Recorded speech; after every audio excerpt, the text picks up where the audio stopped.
రాజకీయాల్లో ఎప్పుడు కూడా ఒక డిఫరెంట్ వాతావరణం ఉంటుంది. అధికారం ఉన్న వాళ్ళు ప్రతిపక్షం వైపు దూకుడుగా వెళ్ళడం, ప్రతిపక్షంలో ఉన్న వాళ్ళు అధికారంలో ఉన్న వాళ్ళు చేసే తప్పులను ఎత్తి చూపుతూ ముందుకు వేగంగా అడుగులు వేయడం అన్నది సర్వసాధారణంగా మనం చూస్తూనే ఉంటాం. తాజాగా వైఎస్ జగన్మోహన్ రెడ్డి గారు ప్రతిపక్షంలో ఉన్నారు.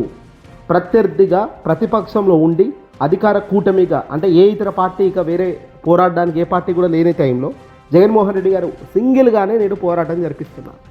వైఎస్ఆర్సీపీ పార్టీ చాలా బలమైన పార్టీ, భారతదేశంలోనే అత్యంత లార్జెస్ట్ కార్యకర్తలు బలంగా ఉన్న పార్టీగా గుర్తింపున్న పార్టీ. ఇప్పుడు కూటమిగా ఉన్న చంద్రబాబు, పవన్ కళ్యాణ్ అలాగే కేంద్రంలో ఉన్న మోడీ సర్కార్కు ధీటుగా ఎదుర్కొంటూ వాళ్ళు కూటమిలో అధికారంలో ఉండి చేస్తున్న అరాచక పరిపాలనను ఎండగడుతూ పోతున్నారు. అయితే ఇక్కడ నారా లోకేష్ రెడ్ బుక్ రాజ్యాంగం పేరుతో చేస్తున్న కొన్ని పనులు నిజంగా మేలు చేస్తున్నాయా కూటమికి అంటే ఖచ్చితంగా ఇవి లాంగ్ టర్మ్లో ఇబ్బంది అయ్యే అవకాశాలు ఉన్నాయి. తాత్కాలికంగా మనకు బాగా ఎంజాయ్ చేసేలా ఉండొచ్చేమో కానీ ఈ కూటమికి సంబంధించిన రెడ్ బుక్ రాజ్యాంగం అనేది ఒక నెగటివ్ ఇంపాక్ట్ని క్రియేట్ చేసేసింది. ఆ క్రియేట్ చేసిన దాన్ని ఇప్పుడు మెల్లిగా దాంట్లో సిమెంట్ పోసి బలంగా తయారు చేస్తున్నారు. అంటే దాని అర్థం ఏంటంటే ఇదే రేపు పొద్దున వీళ్ళకు కూటమికి గుదిబందలాగా తయారవుతుంది. అంటే రాబోయే ఫ్యూచర్ నాయకుడు నారా లోకేష్ అని చెప్తున్నారు. చంద్రబాబు నెక్స్ట్ ఇక అధికారంలో ఉంటాడా, లేదంటే కేంద్రం వైపు అడుగులు వేస్తాడా, కేంద్రంలో ఏదైనా పదవి తీసుకొని కేంద్రం వైపు వెళ్ళి రాష్ట్రం మొత్తం నారా లోకేష్ చేతిలో పెడతాడా? ఒకవేళ అదే జరిగితే నారా లోకేష్కు రాష్ట్ర ముఖ్యమంత్రిగా చంద్రబాబుకు కేంద్రంలో ఉంటాడు, లోకేష్ రాష్ట్ర ముఖ్యమంత్రి హోదాలో ఉంటాడు, పవన్ కళ్యాణ్ నారా లోకేష్కు మద్దతుదారుడిగా ఇద్దరు కూడా రాజకీయాన్ని పంచుకుంటూ ఇక్కడ పరిపాలన చూడాల్సిన అవసరం ఉంటుంది ఒకవేళ ఇది జరిగితే.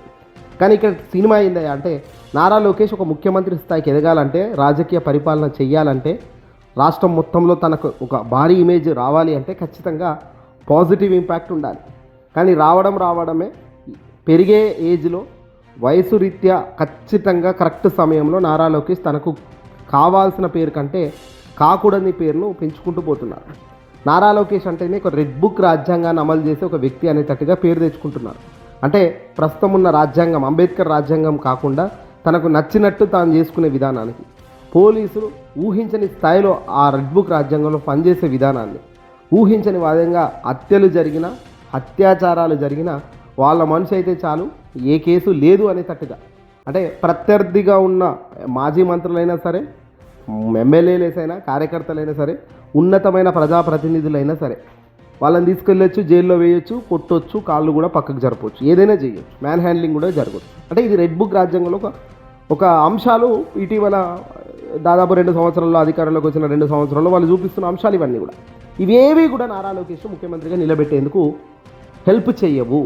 ఇవన్నీ కూడా గుదిబందలా కూర్చుంటాయి రేపొద్దున. అందులో భాగంగా పార్టీలకు సంబంధించి చంద్రబాబును కాస్త పక్కన పెట్టి చూస్తే మాత్రం నారా లోకేష్కి అంత ఇమేజ్ లేదు. నారా లోకేష్ చెబితే వినేవాళ్ళే లేరు. నారా లోకేష్ చెబితే అసలు పార్టీ నడుస్తుందా అంటే కూడా క్వశ్చన్ మార్కే. ఆ స్థాయి కేవలం చంద్రబాబు నాయుడు గారికి ఒక్కరే నడిపిస్తున్నారు తప్ప నారా లోకేష్ దాన్ని భర్తీ చేసే క్యాపబిలిటీ ఉందని కూడా ఆయా పార్టీలో వాళ్ళకే కాన్ఫిడెన్స్ లేకపోవడం మనం చూస్తున్నాం. వెరసి ఏదేమైనప్పటికీ ఆర్థికంగా చాలా పటిష్టంగా వ్యక్తిగతంగా ఉన్నప్పటికీ రాజకీయ పరంగా మాత్రం జగన్మోహన్ రెడ్డి గారి ఢీకొనడం చాలా కష్టతరం అవుతుంది.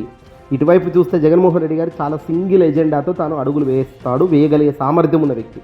ఎవ్వరితో పొత్తుండదు, ఎవ్వరితో ఇంకోటి ఉండదు. తనకు నచ్చిన నిర్ణయాన్ని గట్టిగా ప్రజల ముందు పెట్టడం, ఎంత దూరమైనా దానికోసం కష్టపడుతూ పోయే నైజాం జగన్మోహన్ రెడ్డి గారు అలవాటు అయిపోయింది ఆయనకు. ఆల్మోస్ట్ ఇప్పటికీ కొత్త కూడా ఏం కాదు.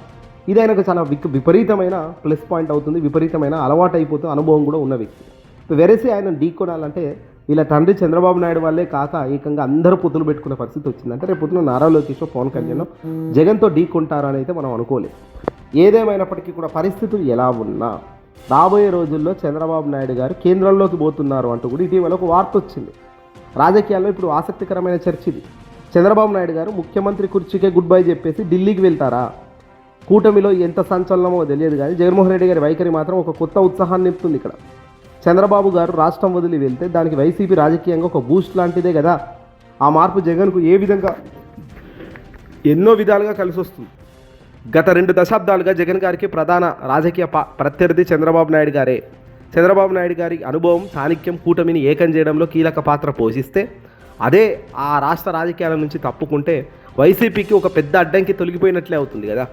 లోకేష్ గారు నాయకత్వ బాధ్యతలు తీసుకుంటే జగన్ గారికి మరియు లోకేష్కి మధ్య జరిగే పోరాటంలో మాస్ అప్పీల్ పరంగా జగన్ గారి పైచేయి సాధిస్తారనేది చాలామంది ఇప్పటికే చెప్తున్నమాట. చంద్రబాబు గారు ఉన్నంత కాలమే టీడీపీ జనసేన కూటమి బలంగా ఉంటుంది. అది ఇప్పటికే బలంగా లేదు. తెర వెనకాల గోతులు తవ్వుతూనే ఉన్నారు. తెర వెనకాల ఇబ్బందులు జరుగుతున్నాయి. పవన్ కళ్యాణ్కి సంబంధించిన కార్యకర్తలు చాలా తీవ్ర స్థాయిలో అవమానపడుతున్నారు గ్రౌండ్ లెవెల్లో. అయినప్పటికీ పవన్ కళ్యాణ్ పైచిక్కు నవ్వుతూ నడిపిస్తున్నాడు. చంద్రబాబు గారు కనుక ఢిల్లీ వెళ్తే కూటమిలో నాయకత్వం సమస్య తలెత్తే అవకాశం పెద్ద ఎత్తున ఉంటుంది. నాలా లోకేష్ గారి నాయకత్వాన్ని పవన్ కళ్యాణ్ గారి పూర్తి స్థాయిలో అంగీకరిస్తారా? జనసేన క్యాడర్ లోకేష్కి సహకరించే అవకాశం ఉంటుందా? చంద్రబాబు గారు తన కుమారుడికి ముఖ్యమంత్రి పదవి గిఫ్ట్ ఇచ్చారనే ప్రచారం ఇప్పుడు వైసీపీకి ఆయుధంగా మారే అవకాశం లేకపోలేదు. ప్రజాస్వామ్యంలో ప్రజలు ఎన్నుకున్న నేత కాకుండా తండ్రి పదవికి కుమారుడు కట్టబెట్టడాన్ని వైసీపీ ప్రజల్లోకి బలంగా తీసుకెళ్లే అవకాశం ఉంది. మేము ప్రజల కోసం పోరాడుతుంటే వారు పదవుల పంపకాల్లో బిజీగా ఉన్నారంటూ జగన్ గారు ప్రజల్లో సెంటిమెంట్ రగిల్చే అవకాశం ఖచ్చితంగా ఉంటుంది.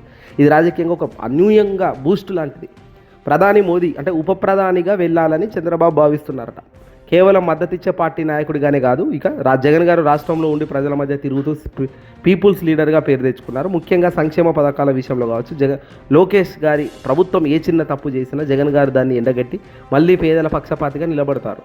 ఢిల్లీ రాజకీయాల్లో బాబు గారికి బిజీగా ఉంటే ఇక్కడ క్షేత్రస్థాయిలో వైసీపీ తన క్యాడర్ను మళ్ళీ బలోపేతం చేసుకునే వీలుంటుంది.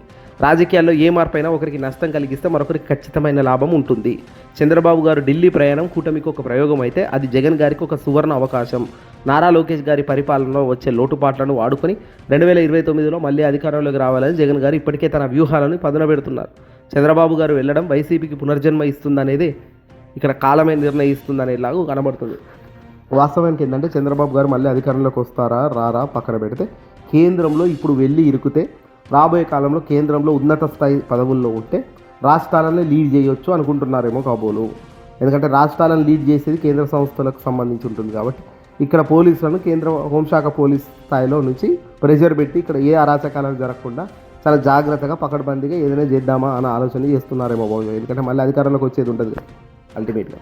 అధికారంలోకి అధికారం రాకపోయేసరికి మళ్ళీ జగన్ అధికారంలోకి వస్తే ఇబ్బంది అవుతుంది కాబట్టి ఆ ఇబ్బందికి భయపడే ఈరోజు ఈ నిర్ణయం తీసుకుంటున్నారా అనేటట్టుగా కూడా సందేహం వస్తుంది.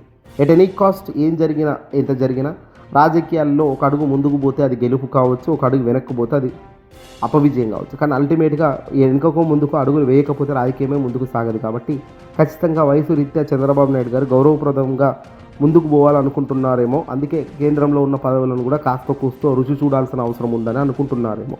ఏదేమైనప్పటికీ కూడా రాష్ట్రమే ముఖ్యము, రాష్ట్ర ప్రజలే ముఖ్యమని ఎన్నికల్లో 2024లో ప్రచారం చేశారు. అల్టిమేట్గా ప్రచారంలో ప్రజలకు ఇచ్చిన ఏ ఒక్క హామీని కూడా సక్సెస్ చేసిన దాఖలాలకు పోలేదు. ఈ పొద్దేమో మళ్ళీ పోయి ప్రజల కోసం కాదు కేంద్రంలో ఉన్న పదవుల కోసం అంటున్నారు. అంటే మీ యొక్క స్ట్రాటజిక్ మూవ్స్ ప్రజలు ఇప్పటికే క్లియర్గా అర్థం చేసుకుంటున్న ప్రతి ప్రజలకు ఒకటి అర్థమైంది. చంద్రబాబు కేవలం తన అవసరం కోసం, తన రాజకీయం కోసం ఏదైనా చేస్తాడు. ఈ మనిషి తన అవసరం, తన రాజకీయం కోసం ఎంత దాకానైనా పోతాడు. ఎవరినైనా ఏదైనా కన్విన్స్ చేస్తాడు. ఏదైనా పదవి తెచ్చుకునే క్యాపబిలిటీ ఉన్న వ్యక్తి మా చంద్రబాబు నాయుడు గారు. అంతేగాని మాకైతే మంచి చేసేదానికి కాదు అనేది ప్రజలకు క్లియర్గా అర్థమవుతుంది.